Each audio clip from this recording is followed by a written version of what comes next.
মানব প্রকৃতির একটি বিশেষ দিক আনন্দের সময়ে আল্লাহকে ভুলে থাকা, কিন্তু বিপদে পড়লে বেশি বেশি দোয়া করা।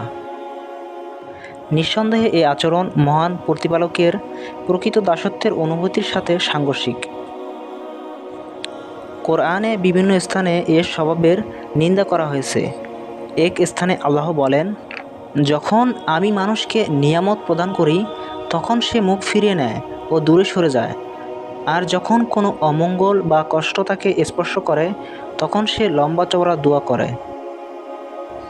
মুমিনের উচিত সকল অবস্থায় আল্লাহর কাছে প্রার্থনা করা, নিয়ামতের মধ্যে থাকলে তার স্থায়িত্ব প্রার্থনা করা ও সকল অকল্যাণ থেকে আল্লাহর কাছে আশ্রয় চাওয়া।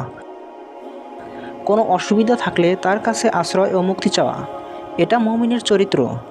মুমিনের অন্তর এভাবে শান্তি পায়, আর এরূপ অন্তরের দুয়াই আল্লাহ কবুল করেন।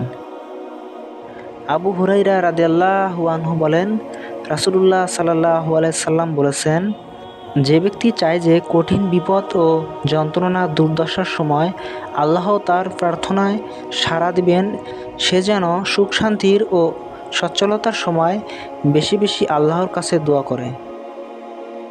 দুনিয়া ও আখিরাতের সব কিছুই আল্লাহর কাছে চাইতে হবে এবং বেশি বেশি করে চাইতে হবে। আয়েশা রাদিয়াল্লাহু আনহা বলেন, রাসূলুল্লাহ সাল্লাল্লাহু আলাইহি সাল্লাম বলেছেন, তোমাদের কেউ যখন কামনা বা প্রার্থনা করবে তখন সে যেন বেশি করে চায়, কারণ সে তো তার মালিকের কাছে চাচ্ছে, কাজেই কম চাইবে কেন? তিনি তো অপারগ নন, কৃপণও নন।